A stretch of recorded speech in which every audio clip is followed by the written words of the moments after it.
No presenta, amigo, la vaina es así. ¿De dónde viene? ¿De dónde viene? Bolívar, Margarita Bolívar. Ah, ok. ¿Y cuál es tu talento? Demasiados. No, ¿cuál es uno de tus talentos?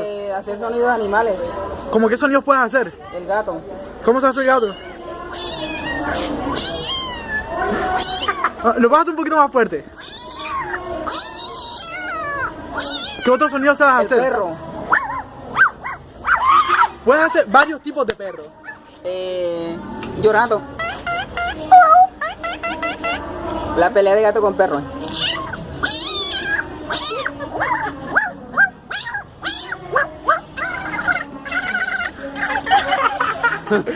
Le gustó, le gustó. Un aplauso, un aplauso. ¡Cómprame 10 paletas! ¿Qué otra cosa puedes hacer? ¿Puedes hacer más? Sí. Sonido de pájaro. De pájaro. Ah.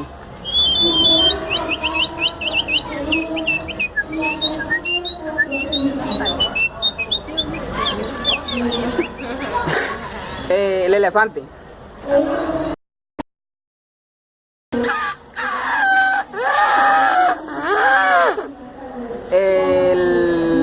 El pato con gripa.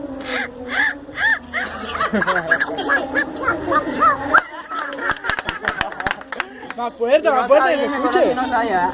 Esto se hace preguntando así de bien, todos los talentosos que es este señor. Oiga, un placer. Amén. Bueno, despídanse con un saludo. Chao, chao. Oiga,